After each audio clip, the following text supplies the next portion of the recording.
प्रदेश में हूँ आपके साथ प्राची सिंह। स्वागत है आपका नाइट बुलेटिन में। तो चलिए खबर शुरू करने से पहले एक नजर आज की हेडलाइंस पर। हेडलाइन के प्रायोजक है सुशीला चैरिटेबल ट्रस्ट, जहां लोक हित और विकलांग लोगों की सहायता करना ही है कर्म, जिसका एक ही नारा जनहित में योगदान कराना।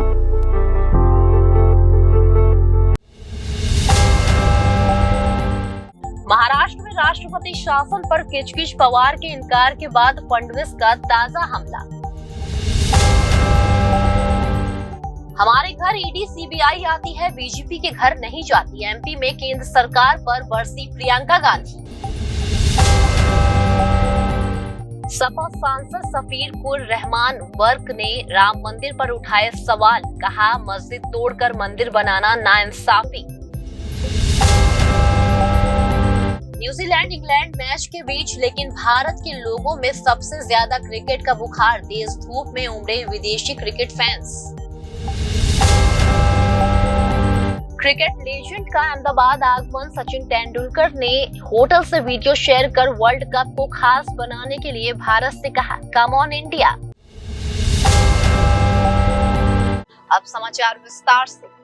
महाराष्ट्र में 2019 में राष्ट्रपति शासन के मुद्दे पर डिप्टी सीएम और बीजेपी के कदावर नेता देवेंद्र फडणवीस ने बुधवार को बड़ा दावा किया था। उनका कहना था कि शरद पवार के कहने पर ही फैसला लिया गया था। हालांकि अब पवार ने कहा कि देवेंद्र फडणवीस के आरोप तथ्यों से परे है। 2019 में महाराष्ट्र विधानसभा चुनाव नतीजों के बाद जब सरकार बनाने की बारी आई तो शिवसेना और बीजेपी एक मत नहीं हो सके, दोनों की राह जुदा हो गई। इन सब के बीच नाटकीय घटनाक्रम में देवेंद्र फडणवीस और शरद पवार के भतीजे अजीत पवार 23 सितंबर 2019 की सुबह राजभवन में सीएम और डिप्टी सीएम पद की शपथ ली। हालांकि सरकार से 72 घंटे ही चल सकी, लेकिन चर्चा राष्ट्रपति शासन को लेकर है। देवेंद्र फडणवीस ने कहा कि राष्ट्रपति शासन के बारे में शरद पवार को भी जानकारी थी, लेकिन शरद पवार इसे गलत बताते हैं। फडणवीस ने बुधवार को कहा था कि 2019 के विधानसभा चुनाव के बाद हम शरद पवार के साथ सरकार गठन पर चर्चा कर रहे थे।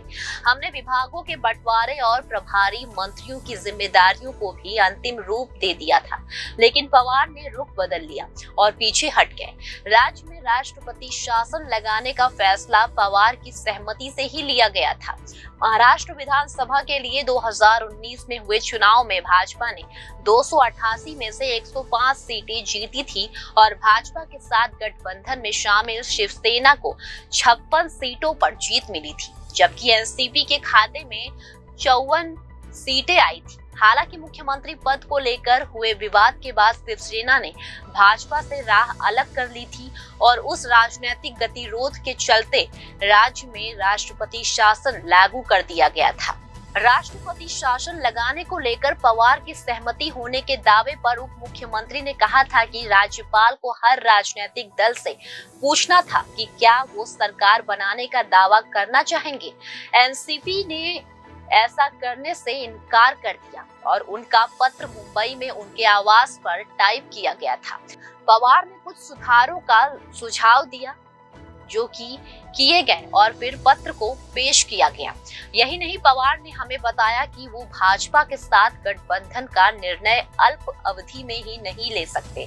पवार ने कहा कि वो पहले राज्य का दौरा करेंगे और लोगों को समझने के बाद भाजपा के साथ सरकार बनाने के अपने फैसले की घोषणा करेंगे। पवार ने कहा कि उन्हें इसके लिए 1 महीने की आवश्यकता होगी।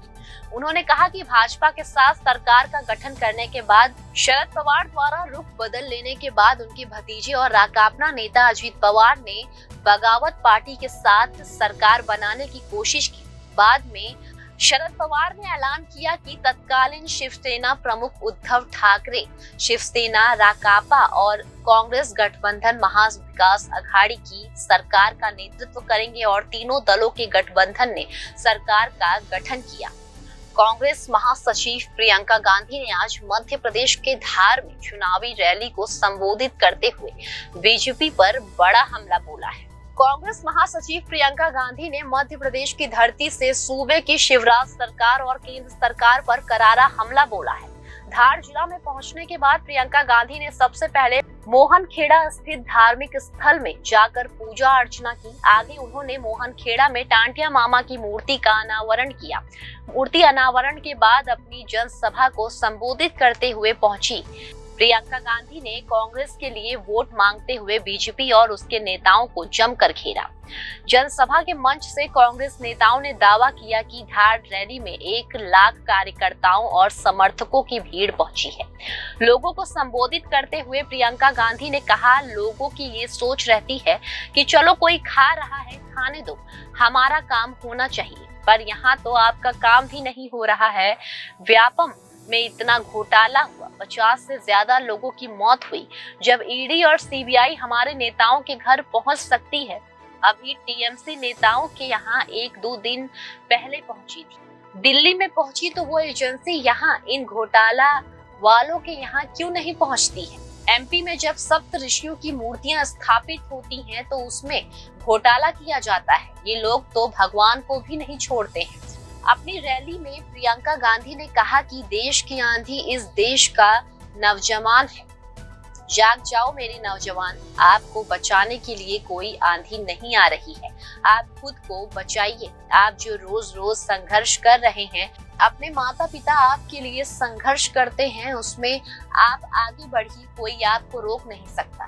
प्रियंका गांधी ने अपने संबोधन में ये भी कहा कि पंचायत व्यवस्था को हमने मजबूत किया था। बीजेपी सरपंच के अनुदान में कटौती कर रही है, सारे काम रुक गए हैं। उनकी अपनी मांग है, पटवारी हड़ताल पर बैठे हैं। 18 सालों में 250 से ज्यादा घोटाले हुए हैं। लिस्ट बनाए तो 2 घंटे हम यहीं खड़े रहेंगे। कोई भी मेहनत क्यों करता है? हम अपने भविष्य को सुरक्षित करने के लिए करते हैं, बच्चों के भविष्य को सुरक्षित करने के लिए मेहनत करते हैं। यही हमारा मकसद होता है।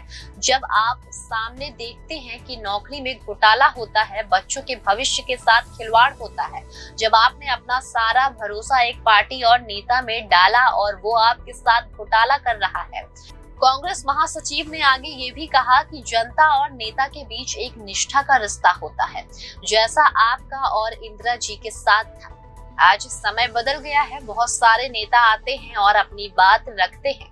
मोदी जी की भाषणों को भी हम सुनते हैं। मुझे आश्चर्य होता है, जो हम बात कहते हैं वही वो बात कहते हैं। हम कहते हैं कि हमने विकास किया है, वो कहते हैं कि उन्होंने विकास किया है। जब जो हम कहते हैं वही बात वो भी करते हैं। सपा सांसद शफीकुर रहमान बर्क ने राम मंदिर पर बयान दिया है। बर्क ने राम मंदिर निर्माण को लेकर सवाल किया। बर्क ने मस्जिद की जगह मंदिर बनाना नाइंसाफी बताया है। यूपी के संभल में सपा सांसद शफीकुर रहमान बर्क ने अयोध्या में बने राम मंदिर को लेकर बड़ा बयान दिया है। बर्क ने राम मंदिर निर्माण पर सवाल उठाया है। सपा सांसद बर्क ने कहा कि मस्जिद को तोड़कर मंदिर बना दिया, ये कहाँ की इंसाफ है? कानून के खिलाफ अब सरकार अयोध्या में मस्जिद के लिए दी गई जमीन पर मस्जिद के निर्माण के लिए मुसलमानों को भी इजाजत दे, लेकिन मस्जिद के निर्माण कार्य में सरकार का कोई दखल नहीं होना चाहिए। बता दें कि अयोध्या में राम मंदिर निर्माण का कार्य प्रगति पर है। जनवरी 2024 में रामलला अपने गर्भगृह पर विराजमान होंगे, लेकिन उसके पहले मंदिर निर्माण के कार्य को पूरा करने की तैयारी को तेज कर दिया गया है। इसके लिए बाकायदा वर्कर्स की संख्या को भी बढ़ा दिया गया है। बड़ी संख्या में मजदूर मंदिर के भूतल और अन्य भागों के निर्माण का कार्य पूरा करने में जुटे हुए हैं। श्री राम जन्मभूमि तीर्थ क्षेत्र का महासचिव चंपत राय के मुताबिक गर्भगृह में भगवान श्री राम की जिस प्रतिमा की प्राण प्रतिष्ठा होगी वह बालक रूप में होगी। सभी निर्माण कार्य अक्टूबर तक और अन्य सभी कार्य दिसंबर महीने में पूरे कर लिए जाएंगे। ये भी जानकारी दी गई है कि राम मंदिर के उद्घाटन के लिए प्रधानमंत्री नरेंद्र मोदी खुद अयोध्या पहुंचेंगे। अगले साल जनवरी में रामलला की भव्य मंदिर का उद्घाटन होगा। गौरतलब है कि श्री राम जन्मभूमि तीर्थ क्षेत्र ट्रस्ट अयोध्या में रामलला के अभिषेक कार्यक्रम में आमंत्रित करने के लिए 2500 प्रमुख लोगों की लिस्ट तैयार कर रहा है। जिन्हें अगले साल जनवरी में अयोध्या में बुलाया जाएगा। इस लिस्ट में खेल जगत की हस्तियां, सेना और पुलिस अधिकारियों के अलावा राम मंदिर आंदोलन के दौरान जान देने वाले परिवारों के सदस्य व देश के प्रमुख मंदिरों के प्रतिनिधियों को भी जगह मिलेगी। जान लें कि 6 दिसंबर 1992 को अयोध्या में विवादित ढांचा कार सेवकों ने ढा दिया। अभी जो राम मंदिर अयोध्या में बन रहा है वो सुप्रीम कोर्ट के आदेश के बाद बन रहा है। 9 नवंबर 2019 को सुप्रीम कोर्ट ने राम मंदिर पर अपना फैसला सुनाया था। जनवरी 2024 में रामलला स्थायी रूप से गर्भगृह में विराजमान हो जाएंगी। क्रिकेट का महापर्व यानी कि वर्ल्ड कप 2023 शुरू होने वाला है। विश्व का पहला मैच अहमदाबाद के मोटेरा स्थित नरेंद्र मोदी स्टेडियम में इंग्लैंड और न्यूजीलैंड के बीच शुरू हो चुका है। नरेंद्र मोदी स्टेडियम में दोपहर 12 बजे से दर्शक पहुंच रहे हैं मैच देखने के लिए। देश विदेश से लोग आए हैं। आज जब इंग्लैंड और न्यूजीलैंड के बीच मैच खेला जाना है तो सबसे पहले इंग्लैंड खिलाड़ी बेन स्टोक्स के फैंस नजर आ रहे हैं। विलियमसन की टीम छोड़ने से फैंस निराश हैं। इंग्लैंड और न्यूजीलैंड के बीच मैच शुरू होने के बाद भी लोग स्टेडियम में घुस रहे हैं। मेट्रो ने वर्ल्ड कप के पहले मैच के लिए सुविधाएं जुटाई हैं। उस समय अंतरराज्यीय क्रिकेटरों समेत विदेशी भी मेट्रो में सफर कर रहे हैं। मेट्रो में सफर कर रहे लोग आज के मैच को लेकर काफी उत्साहित हैं। फ्लाइट, ट्रेन और बस से अहमदाबाद पहुंचे क्रिकेटर मेट्रो से नरेंद्र मोदी स्टेडियम पहुंच रहे हैं। फिर मेट्रो में बड़े उत्साह के साथ लोगों की भीड़ उमड़ पड़ती है। जिला स्तर पर क्रिकेट खेलने वाली लड़कियां भी मेट्रो से आज इंग्लैंड और न्यूजीलैंड के बीच मैच देखने पहुंची। आज के पहले मैच के लिए फैंस ने 30 से 35 दिन पहले ही टिकट बुक करा ली थी। आज मैच के दौरान मेट्रो में भी लोगों में काफी उत्साह देखने को मिला है। पहला मैच देखने के लिए स्टेडियम के बाहर लोगों की सामान्य भीड़ देखी जा रही है। आज के वर्ल्ड कप के पहले मैच में आईपीएल मैच जितना क्रेज देखने को नहीं मिला। बीजेपी की ओर से बांटे गए टिकट लेकर बड़ी संख्या में लोग इंग्लैंड और न्यूजीलैंड के बीच मैच देखने पहुंचे हैं। अहमदाबाद स्थित सरदार वल्लभ भाई पटेल अंतर्राष्ट्रीय हवाई अड्डा आईसीसी पुरुष क्रिकेट विश्व कप 2023 के स्वागत के लिए तैयार है। आईसीसी और अहमदाबाद एयरपोर्ट के सहयोग से डोमेस्टिक अराइवल्स टर्मिनल 1 पर वर्ल्ड कप की 10 फीट ऊंची और 6 फीट चौड़ी आदमकद ट्रॉफी लगाई गई है। ये विश्व कप के अंत तक अहमदाबाद आने वाले दुनिया भर के क्रिकेटरों के लिए एक जीवंत माहौल प्रदान करता है। एसपीपीआई हवाई अड्डे पर यात्री दौरे के अलावा ट्रॉफी के साथ सेल्फी लेकर क्रिकेट टूर्नामेंट में रोमांचक को फिर से महसूस कर सकते हैं। इंग्लैंड और न्यूजीलैंड के बीच मैच के लिए बीजेपी ने महिलाओं को टिकट दिया। बड़ी संख्या में लोग टिकट लेकर स्टेडियम पहुंच रहे हैं। सिर्फ महिलाओं को टिकट दिए गए थे, लेकिन पुरुष भी महिला को टिकट देकर मैच देखने आए हैं। आज मैच के दिन सभी महिलाएं और पुरुष टिकट लेकर आए हैं। जब स्टेडियम के बाहर मैच का दृश्य वास्तव में जाम है। मैच इंग्लैंड और न्यूजीलैंड के बीच है, लेकिन लोग भारतीय झंडे और टैटू पहने हुए हैं। साबरमती और स्टेडियम मेट्रो स्टेशनों से यात्रियों को 50 रुपए में पेपर टिकट मिलेगा। आर टिकट के जरिए यात्री किसी भी स्टेशन से मेट्रो में सफर कर सकते हैं। विश्व कप मैच के दौरान स्मार्ट कार्ड या मेट्रो टिकट 22 घंटे तक वैध नहीं होगा। वर्ल्ड कप मैच के चलते मेट्रो स्टेशन पर विशेष सुरक्षा गार्ड तैनात किए गए हैं, जिसके लिए एसपीआर की ओर से विशेष इंतजाम किए गए हैं। लोगों के जुटने पर सुरक्षा बढ़ा दी गई है।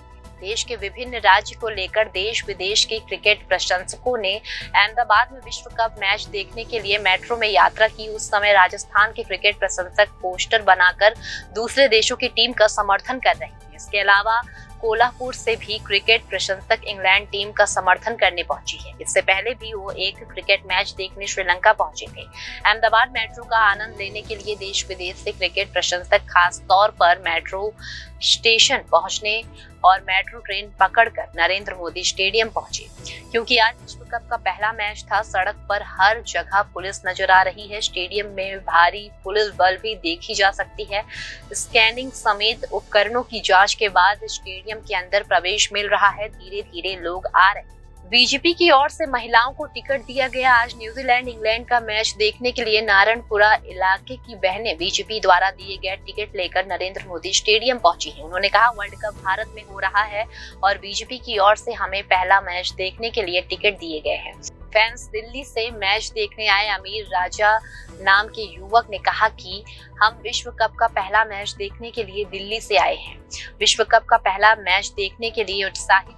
मैं इंग्लैंड टीम का समर्थन करता हूं, खासकर इंग्लैंड के खिलाड़ी बेन स्टोक्स के प्रशंसक का हमें उम्मीद है कि इंग्लैंड ये मैच बड़े अंतर से जीतेगा।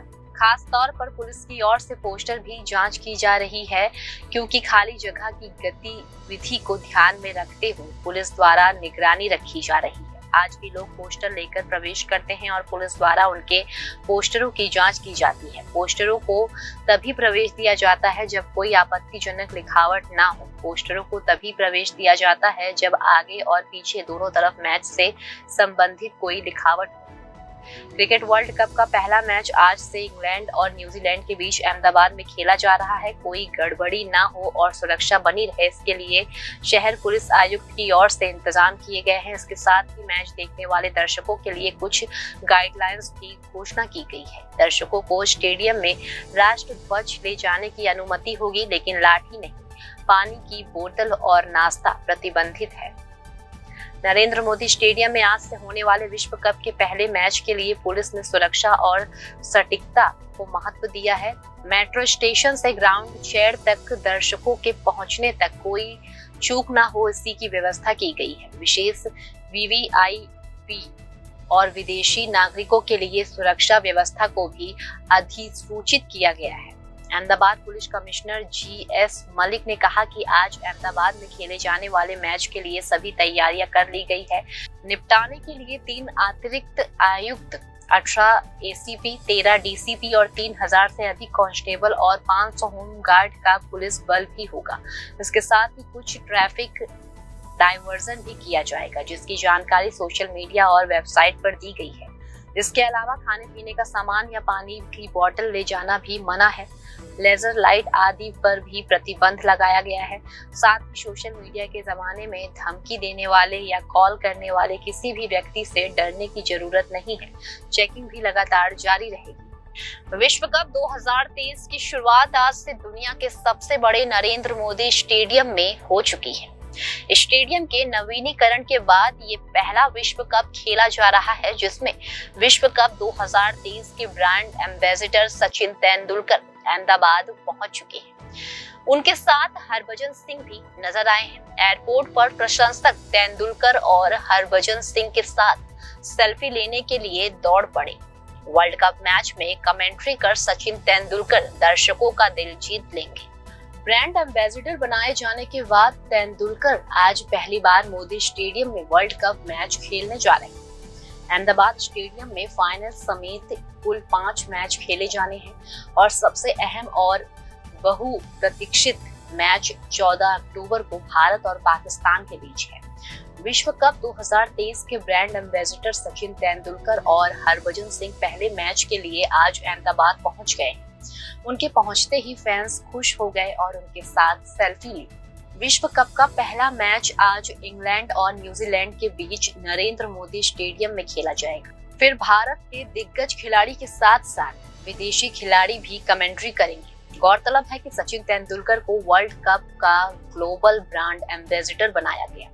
मंगलवार को इंटरनेशनल क्रिकेट काउंसिल ने उन्हें ये सम्मान दिया। तेंदुलकर आज ट्रॉफी के साथ अहमदाबाद पहुंच गए हैं। इंग्लैंड और न्यूजीलैंड के बीच पहला मैच 2 बजे शुरू होगा। दोनों टीमें 2019 विश्व कप फाइनलिस्ट हैं।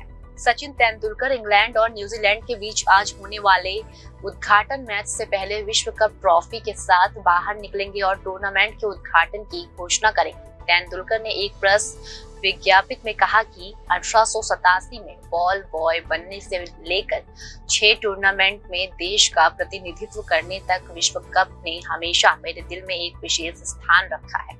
सचिन तेंदुलकर ने कहा कि विश्व कप जैसे टूर्नामेंट में युवा खिलाड़ियों को काफी प्रेरणा मिली। काफी विशिष्ट टीमें और खिलाड़ी यहाँ भारत में विश्व कप में कड़ी प्रतिस्पर्धा करने के लिए तैयार हैं।